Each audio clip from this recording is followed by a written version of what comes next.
Welcome to Freya's Fairy Tales. We believe fairy tales are both stories we enjoyed as children and something that we can achieve ourselves. Each week, we will talk to authors about their favorite fairy tales when they were kids, and their adventure to holding their very own fairy tale in their hands. At the end of each episode, we will finish off with a fairy tale or short story read as close to the original author's version as possible. I am your host, Freya Victoria. I'm an audiobook narrator that loves reading fairy tales, novels, and bringing stories to life through narration. I'm also fascinated by talking to authors and learning about their why and how for creating their stories. We have included all of the links for today's author and our show in the show notes. Be sure to check out our website and sign up for our newsletter for the latest on the podcast. Today is part 1 of 2, where we are talking to Morrigan Gaines about her novels. Over the next 2 weeks, you will hear about dictating your first stories to your mom, getting support from your husband, who helped to encourage her to publish her first book, rearranging your books when your characters talk too much, ignoring bad advice, using reviews to help improve your story, and learning how to promote on social media. Echoes of Bellek. Memory is a gift. It's also a curse. When Cyrus Arbitrum refuses to marry the crown princess of Osmaria, his father disowns him. He's cast out into the world, plagued by loneliness and memories of his troubled childhood. He's becoming the man he never intended to be, finding solace in drugs and alcohol. His life is spiraling out of control. It's only a matter of time before he gets caught up in another dangerous situation, one that may cost him everything. Tessa, a fiery woman with a passion for flowers, lights the spark of hope for a better future in his heart. She holds tight to her own secrets as she cares for her ailing father, secrets that may threaten their budding relationship. Cyrus grasps his second chance, determined to move beyond the memories that haunt his nightmares. His chance at happiness is within reach, but a darkness is rising that desires the power Cyrus doesn't know he possesses. Will he survive to shine brightly, or will the darkness destroy him? The podcast is Freya's Fairy Tales, and that is fairy tales in 2 ways.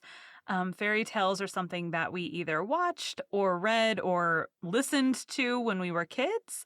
And it's also the journey for you to spend weeks, months, years working on your novel to hold that in your hands as a fairy tale for you. So I like to start off with, what was your favorite fairy tale when you were a kid? And did that favorite change as you got older? So this is a hard question because I have a lot of different fairy tales I remember reading as a kid. But I think some of the ones that I just kept going back to would be I had this book of Greek myths Okay. that I read like so many times as a kid to the point where as an adult I actually went and tracked down that exact book to buy for my own kids. I did that too. And then the Chronicles of Narnia was also one that I'm not sure if qualifies as a fairy tale, but I read that series so many times as a Yeah. child. So, at what age did you kind of start writing? Whether that was stories or poems or whatever it was you started with. So I think my mother talks about back when Reading Rainbow was still on air. I don't think it is Mhm. anymore. That I they had don't like this I don't know. writing contest, and my mother talks about how I couldn't really spell or write things yet, but I dictated like a whole story to her to send. Okay. So even back then, I probably was like 5 or 6. Even back then, like I was already coming up with stories in my mind. But I've been writing stories as long as I can remember. Like I have some stuff from like old stories I started about different worlds that I've written about. I even had at one point like a Narnia fan fiction I was writing, even before I knew what fan fiction was. Okay. I was like writing a whole nother Narnia book that I wanted to like add onto the series. Okay. So it's pretty much been like my entire life. Even at one point, one of my goals when I was younger was to be an author, but my parents are also very down to earth. So Mhm. at that point, they're like, you may want to think of like a secondary job option Yeah. because it's really hard to make it as an author. And this is before like indie publishing and being self published was really a big thing. Mhm. Well, and even, I mean, to be honest, most indie authors in general have a day job and they write at the Yeah. same like, they're writing you when they get home or what like, I don't know that I've ever heard a story of a writer that's, like, graduates high school and full-time author Yep. immediately. Maybe Sarah J. Maas? Like, what is she doing? Because I know she started writing The Throne of Glass in, like, school. I've read The Throne of Glass, and actually what it got me out of a reading slump, so I appreciate it for that, but I actually haven't finished the rest of her series. They're on my, like, TBR, but I found so many other indie authors I wanted to read before I got Yeah. to her stuff again, so Yeah, I've just let so myself be distracted. I got the Throne of Glass series for, like, 99 cents on Black Friday one year, like, Yeah, 3 yep, years ago, and I haven't started it, but I did read the first 3 ACOTAR books and then found out, like, the big battle happens in book 3, and I'm like, "Why would I read book 4?" If, yep. like, the thing we've been working towards happened in 3, so I'm like, "I need to just, like, read it because I do like her writing style, but same, I also have not finished Yeah, Sarah I J. just Maas. there's other shinier books that just distract me, so Yeah, I'm at the point where my husband's like, "Do you really need to buy more books?" Because he doesn't know this, but I have almost 300 books that I own that I have not read. oh, I am scared to count how many because my husband's also a big reader.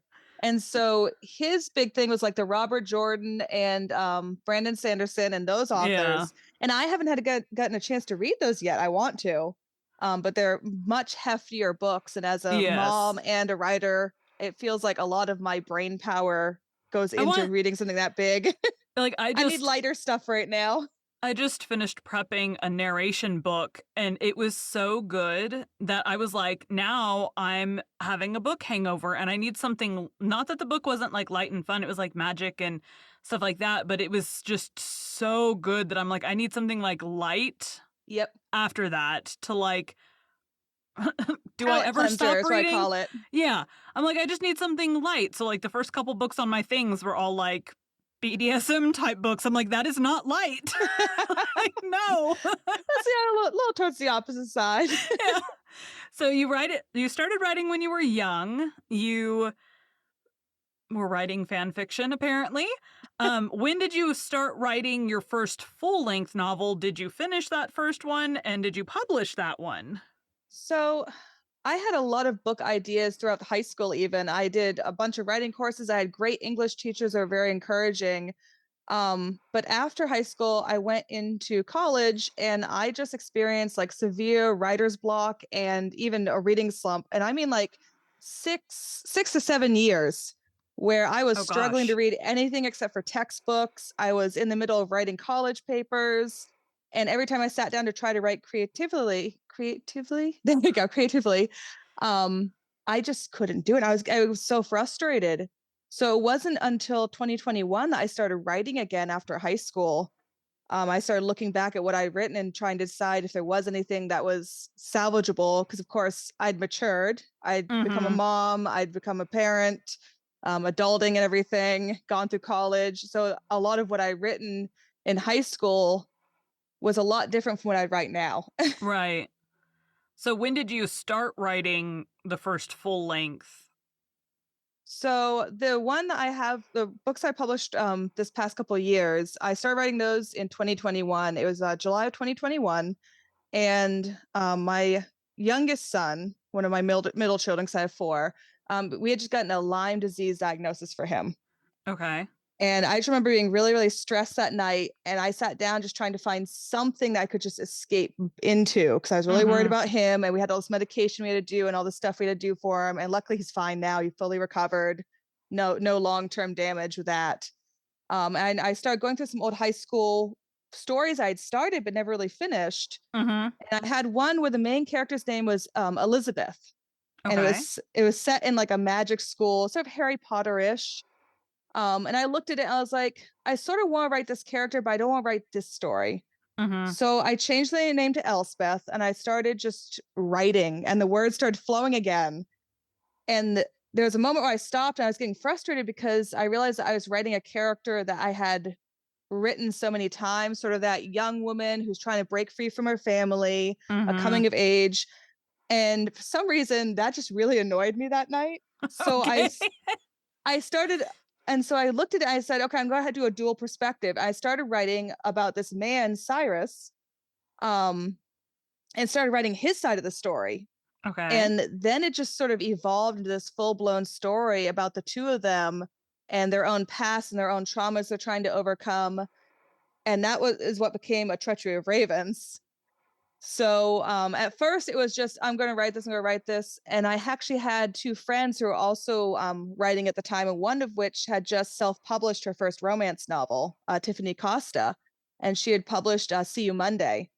And seeing her process and seeing that like self-publication wasn't such a far stretch anymore, it was Mhm. something that was possible, got me discussing with my husband, if I actually finish this novel and if I feel like it's actually something people want to read and something that we can clean up and everything, is it something that I want to actually attempt publishing? Mhm. And so I decided to take a chance on it. It also took a lot of encouragement from my writing friends, EA Buckingham Young and Tiffany Costa, who are both romance authors, and my own husband, to say yes, go and do this. Just Mhm. just do it. Even up through even the book was done, I was in final edits. I was like, I don't know if I should do this. Like, is it going to be good enough? Are people going to want to read it? And my husband's like, just do it. Like, just Mhm. put it out there. You don't have anything to lose. We're not Right. pouring thousands into this right now. Right. Put it out there and see if you can do it. So with the first one, did you like have it edited? Did your friends edit it for you? Like how did you go about like It was finalizing it to go? a lot of self-editing, a lot of going over it again and again. I also had some beta readers that were really great that went through it for me. I Mhm. had my own friends who'd go through it. My husband Alpha read it for me initially and gave feedback on the developmental stuff. So a lot of support from the mostly book talk community, honestly. Mhm. I joined TikTok about the same time that I started writing again, and the community on there is amazing. Mhm. I've reached out to them many times, being like, "Hey, I have this going on," or "I'm trying to figure out this," and they're always like ready to help. It's Mhm. just really amazing support. I haven't really found that on any other social media sites. I haven't like found that little section of those sites that have that sort of support on them. So a So, lot of it's been self-editing. I actually did for a Treachery of Ravens, I did my own covers, because I have some training in photo editing. okay. So I figured out how to do my own covers, figure out how to do all the right placement of everything. Um, I wrote my own blurb and I had sort of feedback on that from different authors that are helping me out on that as well.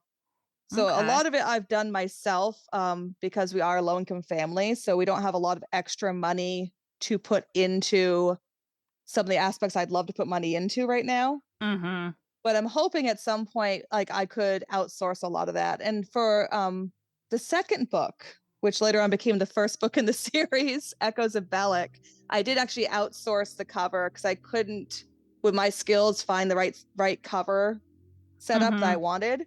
So I did Yeah. outsource that cover, and found someone that could do it within my price range and did a really nice job on it.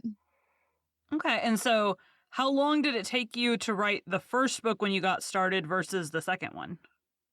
So the first book I started writing in July of 2021 and I published it in March of 2022.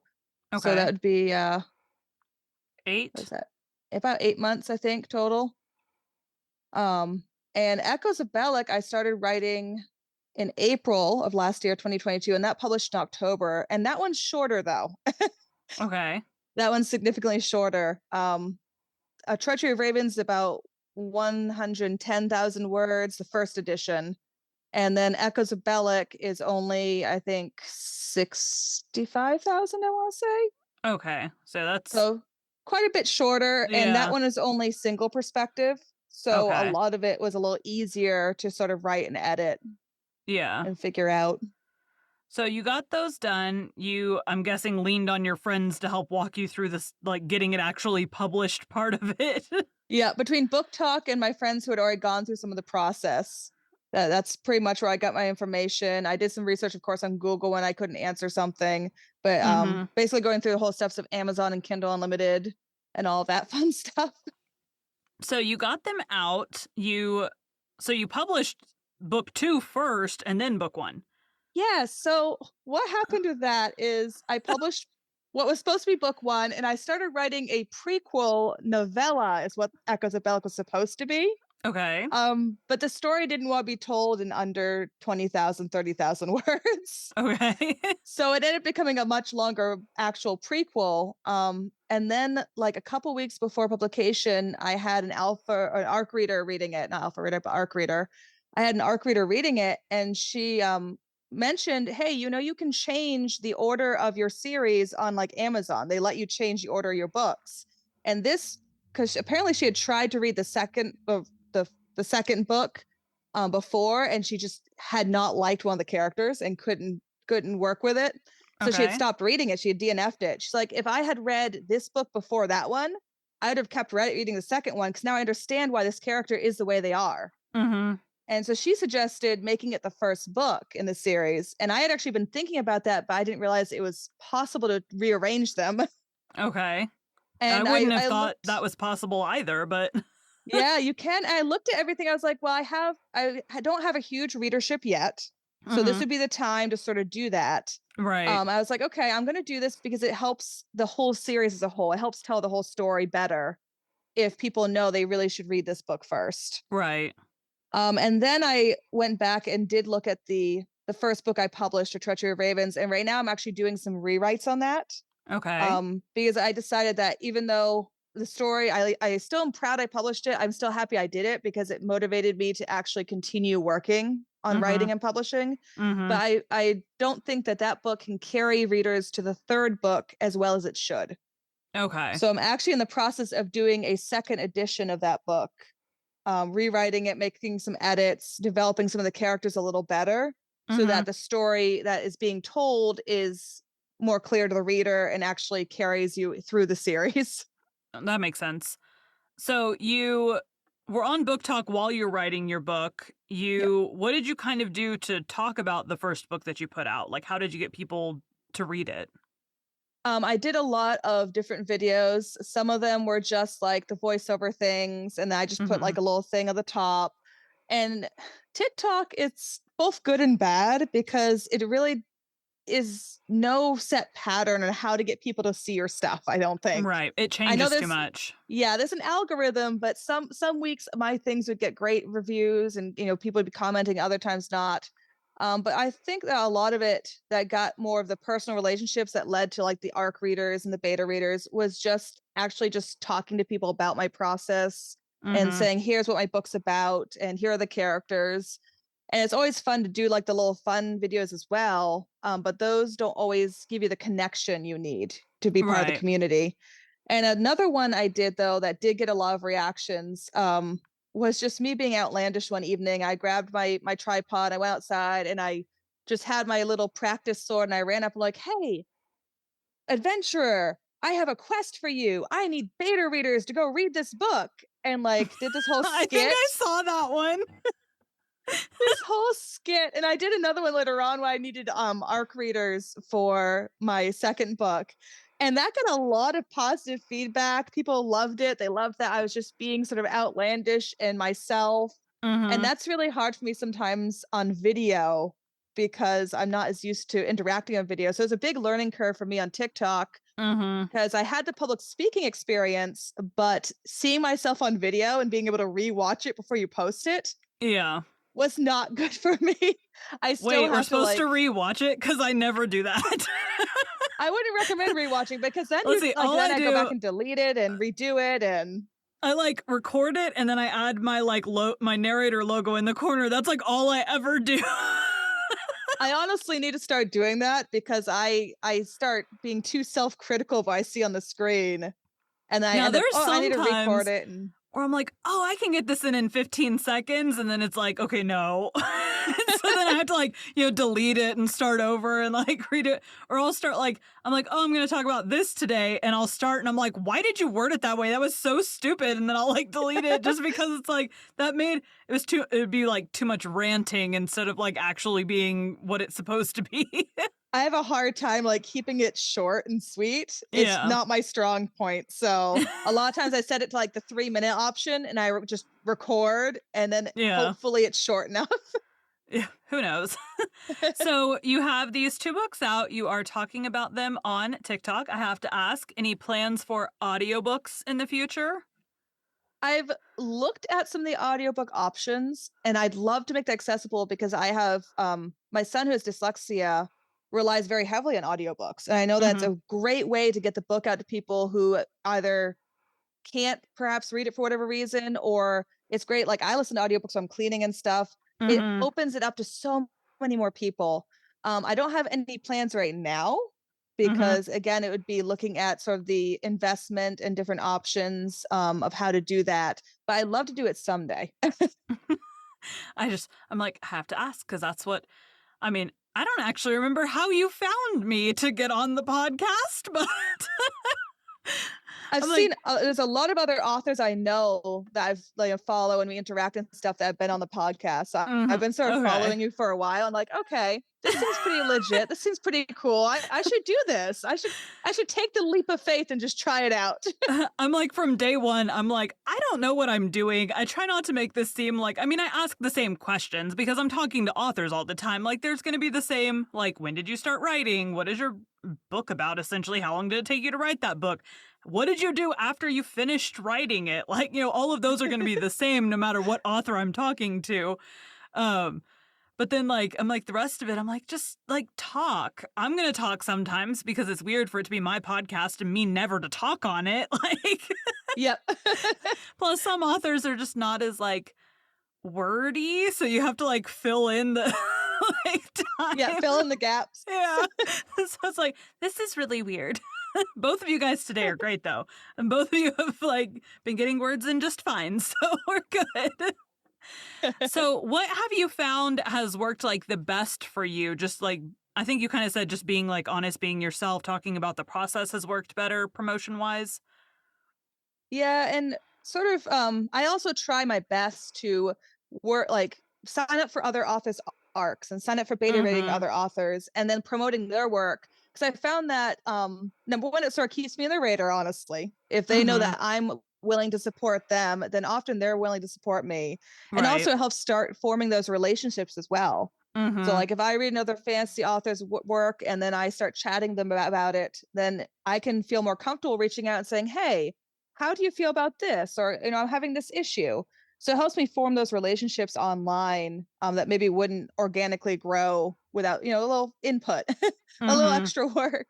And also, I found so many great indie authors on there. It's so much fun to be able to see them like from when they start out and watch them grow alongside me and stuff and watch all the cool stuff they're putting out as well. So you said you're working on the rewrites for we're just going to call it book 2 because it is book 2 in the series. Yeah, book two. Do you already have book 3 done or are you still working on that or you just know what's happening so you know how to rework book 2? I know what's happening. At book three, I actually, for which usually doesn't happen to me, I have book three pretty much plotted out.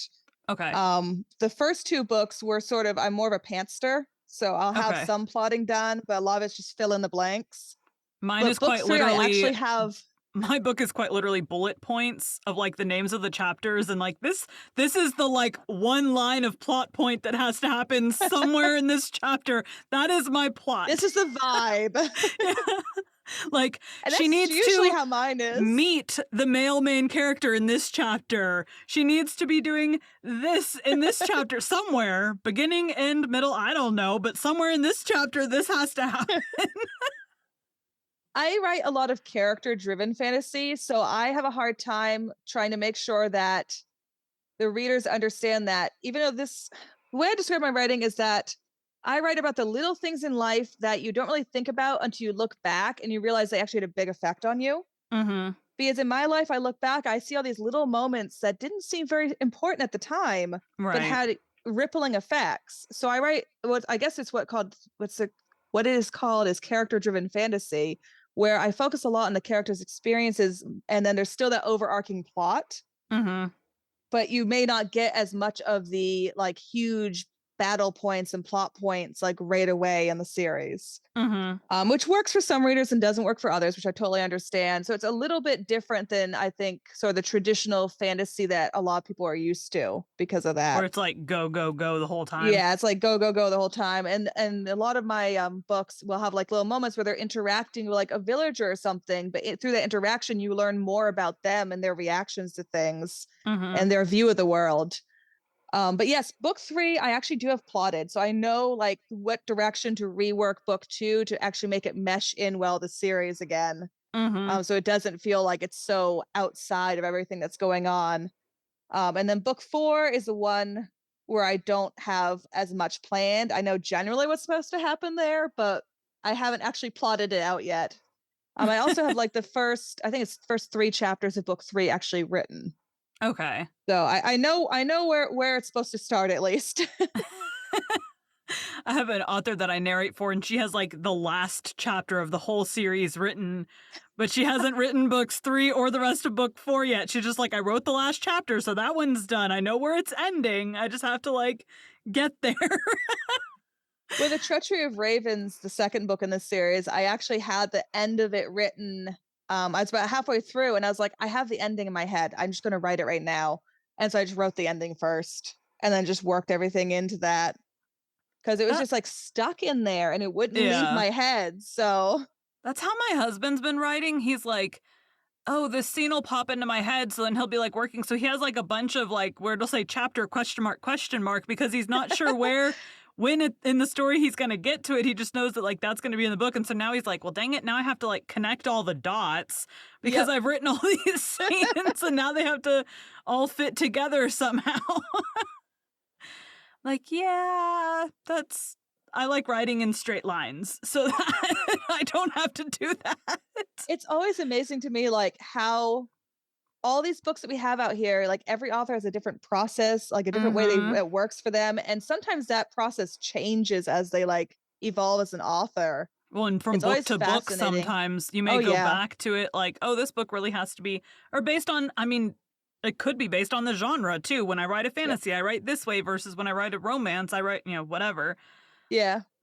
Uh, yeah, mine, like I said, my plot is very basics, like, introducing female main character, and then we, like, have to it's Christmas based, so then we're decorating the house, then she has to meet the male main character, then she has to, like, stuff start has to start happening for, like, the controversy in the books, so it's like but it's like these different things. But I'm like, what's gonna get me there? I don't know, but I'm, like, seeing it out in my head of, like, some of the stuff, but I'm like, "I'm not gonna skip ahead and write that, I need to, like, naturally get there." Discovery writing is, I think I heard what one person called it. Yeah, yeah. Less though, I think discovery writing is more pantser because typically there's no plan. Okay. You're discovering it as you go, so more Yep. pantser, like, all right, so what are you're working on book 2, book 3 at the same time, you have a book 4 coming out. Any other plans for any other series or anything going on? I I know actually, authors can't stay in one place. I know oh there's yeah. something else. I usually do pretty good staying on track of what I'm supposed to be working on. But I Mhm. do have these beginnings of a cozy fantasy that's set in the same world, but it's set back when. So in the world of Osmaria and Namarn and Stiltgard, which are the 3 nations in my book, um, the current series takes place as magic is sort of returning to that world slowly. So people think magic sort of in stories and myths, they haven't seen it for hundreds of years. And people are starting to regain these magical powers, Mhm. and no one's really sure what's happening. So it's also a fantasy book, but it's a slow buildup of magic in the book series. The Okay. cozy fantasy book I have partially written, like the first chapter, is set in the past of this world. So back when magic was very common. Okay. So that one would have a lot more magic, but I wanted to sort of dive into, especially since the Chronicles of Osmaria series deals with a lot of different trauma and a lot of difficult topics. I Mhm. wanted to sort of have like a cozier like book on the side that I could market and write and people could read that wasn't so harsh. Mhm. So I do have that, and that one's about a elderly healer who's a widow, and she's lived in the same town her entire life, and she decides to sort of pass on the mantle of healer to her apprentice and just go out and see the world with her horse and her cat. And so that is like the premise of that book, and I'm really excited about it. I'm trying still to decide if I should jump on the Kindle Vella wagon and try to do Mhm. it like as a little series before I sort of put it together as a book, or if I should Mhm. just publish it as a book like I've been doing. Yeah, I think I've seen too many TikToks about like people stealing Velas and they're not copyrighted yet because it's just like the chapters or whatever. I'm like, I might do Vela, but I'm like, I'll wait until the entire book is done and copyrighted and then do it so that Yeah. like I have that like protection in place Yeah, I need to to look into it because go after someone. it's risky. I mean, even with Kindle Unlimited, I haven't seen Echoes of Bellek anywhere pirated yet, but A Treachery of Ravens within the first couple weeks was already on piracy sites. And I know it wasn't my ARC readers. I know it wasn't my beta readers because I went and actually checked it and made sure they actually had an actual file. It was probably, I'm guessing, from Kindle Unlimited, but who knows? I have this It's like, like, this is definitely not fact checked. But I secretly think in the back of my head that Amazon's handing over all of these files just so that they can keep all the income from these authors that they ban. I'm like, how like messed up would that be? But I'm like secretly like, but is that what's happening? That'd be a good book. oh, there you go. Yeah. It's hard because like I understand why some authors don't go with Amazon. And with Echoes of Bellek, I tried going wide and having it available across different ebook retailers. Mhm. And it's hard as an indie author to get people to take a chance on buying a book. So Kindle Unlimited gives people sort of that they've already paid the monthly fee and it gives them that chance to just take out a book. And I use Kindle Unlimited too. My husband does for reading tons of different books. Um, to take a That's chance where on those authors. And it's that's a where I hard decision think for authors to make. yeah, that's where I think like the giving away like free chapters in the newsletter comes into play Yep. or like for me, I'm like considering cuz for Vela you don't have to be exclusive. So like you could have the release of, you know, the Vela chapters and then also have it serialized like on your own website where you would get to keep all of the money from that one other than like the Yep. transaction fees or whatever. So like, hey, you can pay Amazon but they get some of the cut or you can come straight to me and I get the whole cut. Like, you Yeah. know. Giving people also that option. Yeah. Yeah, so, like, I feel like Vela's, like, a good option too, but I do know that they have to pay for it, but it's, like, less than a whole book. I think it's, like, per 100 words or something, they buy these tokens or I don't know, I kind of, like, Yeah. researched into it and was like, "I may not do that." I don't know. I'm But still yeah. toying with the idea, and it really depends on sort of how this rewrite goes, and then how I feel about getting that cozy fantasy done and getting it up. And I'm I also may just go toying book with route.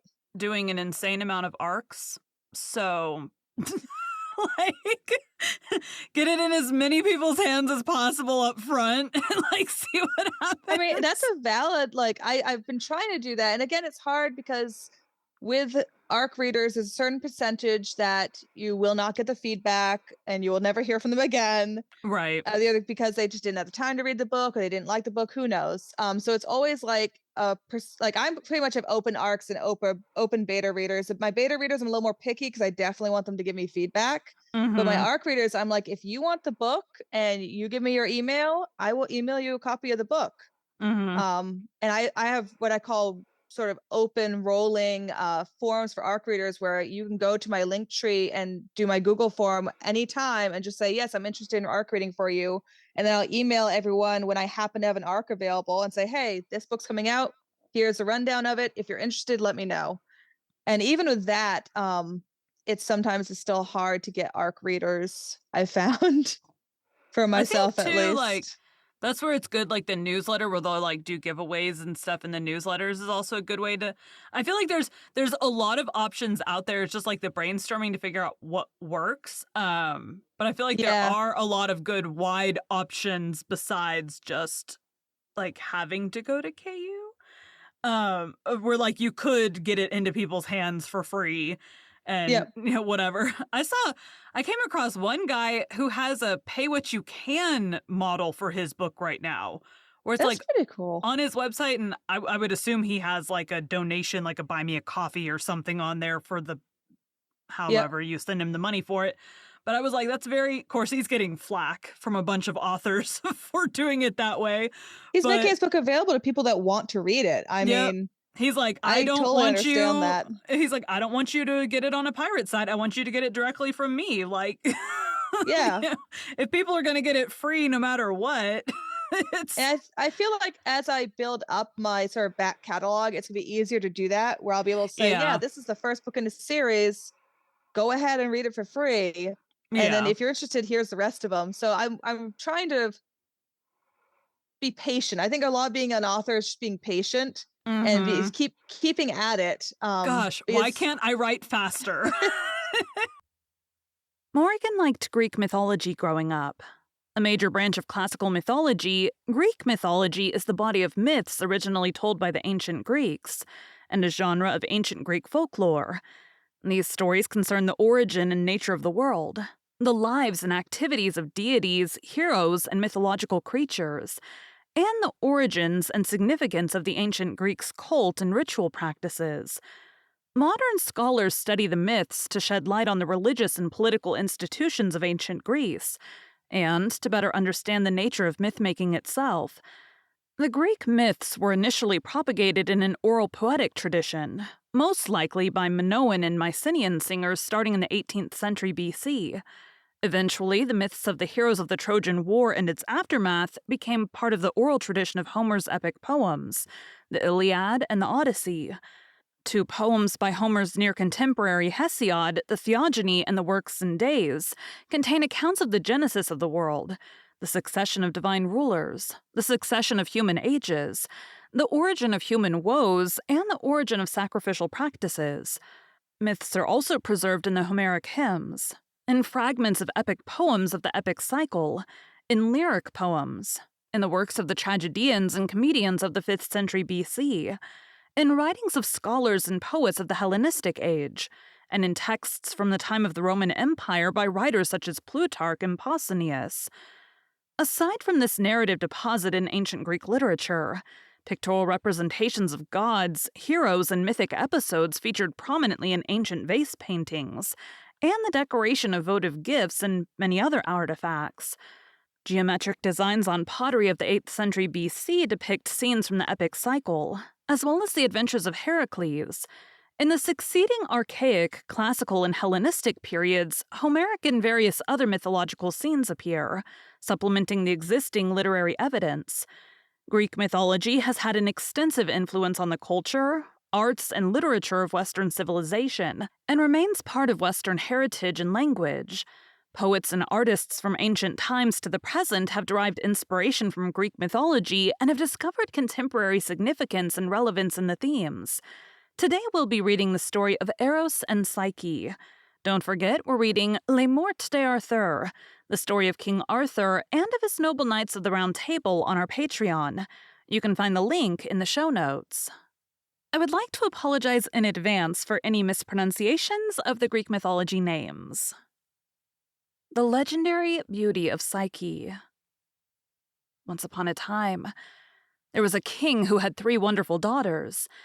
The youngest, Psyche, was much more beautiful than her 2 sisters, and looked like a goddess among mere mortals.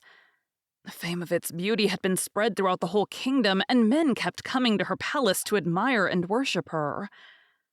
When people would see her, they used to say that not even Aphrodite herself could compete Psyche. The more people were getting to know Psyche, the less would remember the goddess of love and beauty. The temples of Aphrodite were abandoned, her altars covered with cold ashes, and the sculptors would no more make statues for her. All the honors reserved to her were then attributed to a simple mortal girl. The goddess could not accept such a situation, and required help from his son Eros. He told him in distress, "Use your power and make this little shameless girl to fall in love with the vilest and most despicable creature who's ever walked on Earth." Eros agreed to do so, but the moment he saw her, he himself felt his heart pierced by one of his own arrows. He couldn't make that charming maiden fall in love with a horrible creature, but also decided not to tell his mother. A horrible prophecy. Psyche, however, was feeling bad because not only could she not fall in love with someone, but even more surprising, nobody seemed to really fall in love with her. Men were happy just to admire her. Then they passed by and married another girl. Her 2 sisters, though definitely less seductive, had held 2 lavish weddings, each with a king. Psyche was the most beautiful girl on Earth, but she was sad and lonely. always admired but never really loved. It seemed that no man would want her as his wife, and this caused great anxiety and distress to her parents. That is when her father went to visit the Oracle of Delphi to ask Apollo for his advice on what to do to find a husband for Psyche. The prophecy of the god was terrible. Apollo decreed that Psyche, dressed in black dress, should be brought to the summit of a mountain and stay there alone. The husband that was assigned to her, a winged serpent, terrible and more powerful than the gods themselves, would come up and take her for his wife. No one can imagine the despair of the family and friends of Psyche. She was prepared for the hill as if she were to face her death, and with more cries than if they were to drive her to the tomb. They led the young lady to the hill. Desperately, they all departed, leaving Psyche to her fate, radiant and helpless, and they locked themselves in the palace to mourn her for the rest of their days. The beginning of a fairy tale. On the hill and in the dark, Psyche remained seated and waited. While she was shaking and crying in the quiet night, a slight breeze reached her. It was the fresh wind of Zephyr, the mildest of the winds. He felt that she was being raised.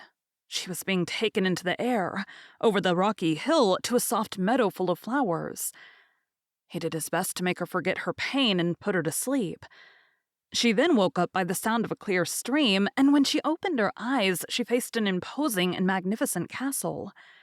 It seemed destined to a god, with gold columns, silver walls, and floors of inlaid precious stones. Absolute silence ruled. It seemed uninhabited, and Psyche approached cautiously to admire its splendors. She remained suspicious at the threshold, where she heard a noise, but could not see anyone. However, she could clearly hear the words, "The house is for you. Come in and do not be afraid.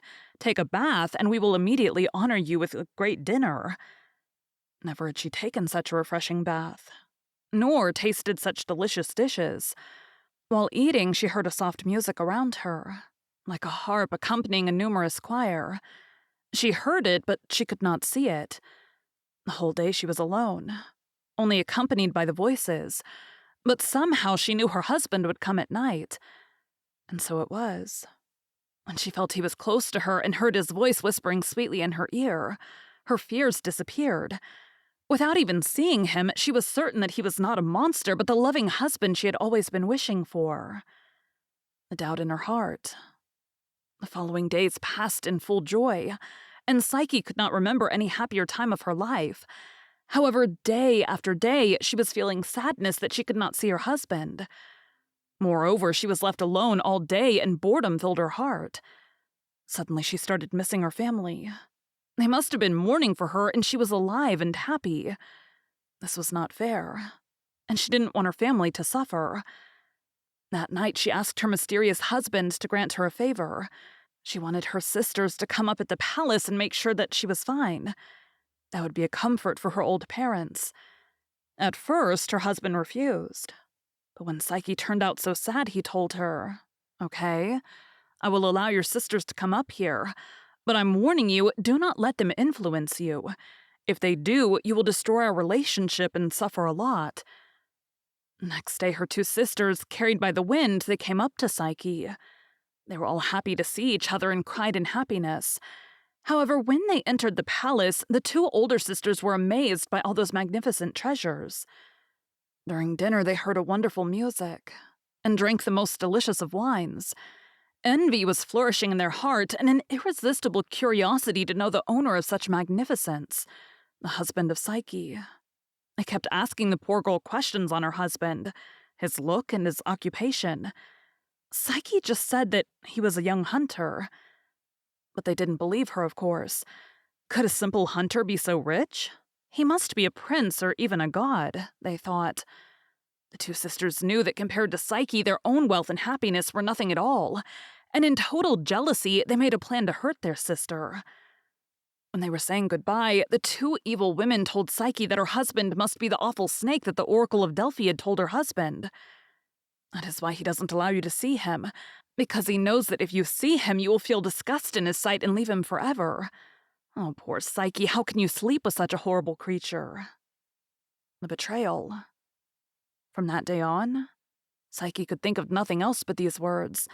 Her sisters must be right. Why doesn't he come to me in the day? Why doesn't he allow me to see him? What is his secret? Why hasn't he ever told me about his life? These thoughts were puzzling Psyche for many days long. He must be hiding something horrible, and that is why he does not want to be seen in the daylight. I must find out. Tonight, when he falls to deep sleep, I will light a candle to see him.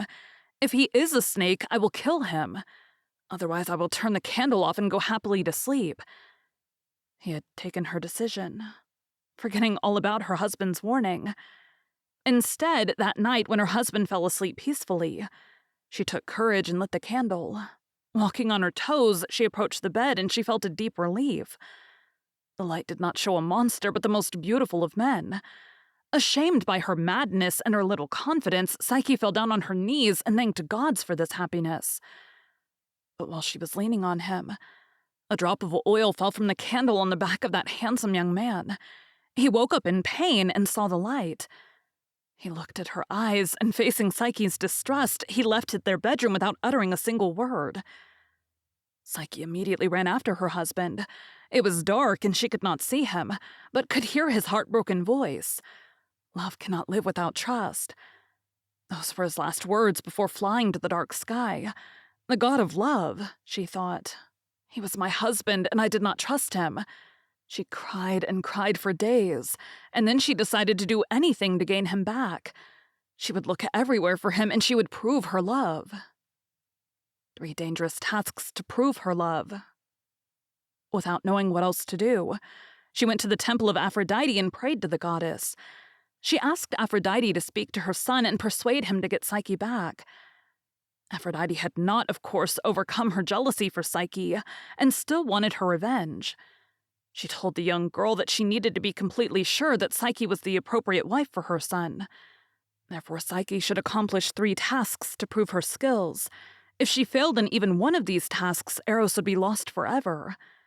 Psyche agreed, and Aphrodite led her on a hill. There the goddess showed her a dune of different small seeds of wheat, poppies, millets, and many others.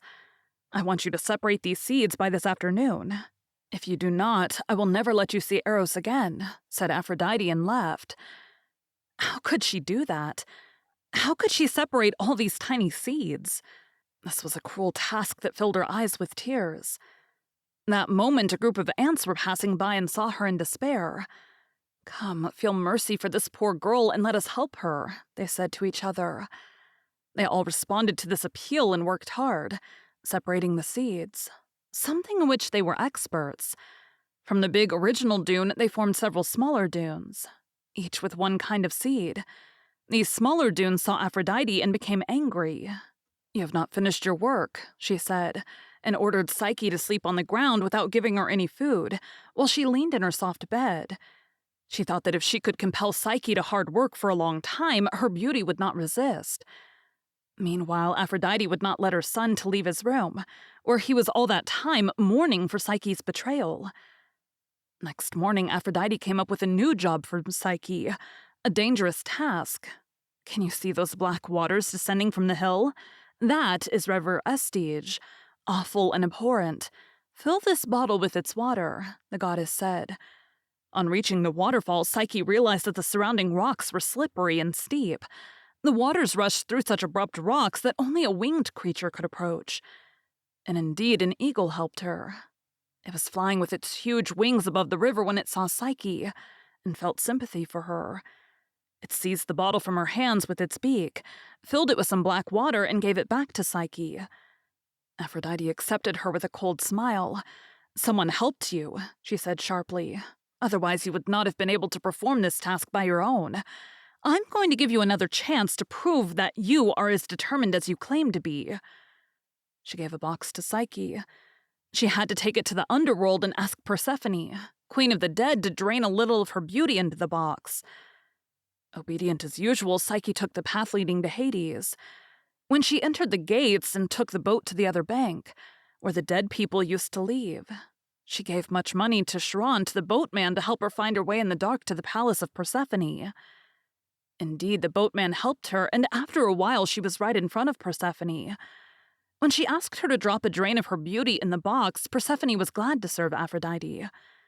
Psyche took the box and returned cheerful to the earth. When she gave Aphrodite the box, the goddess got extremely angry. She yelled at the poor girl that she would never let her go and she would always be her servant. All is well that ends well. At this crucial moment, the gods, who were watching this wrongdoing all this time, decided to take up action. They sent Hermes, the messenger god, to narrate Eros all the misfortunes that his wife was going through. Eros was touched, and this healed the wound of betrayal.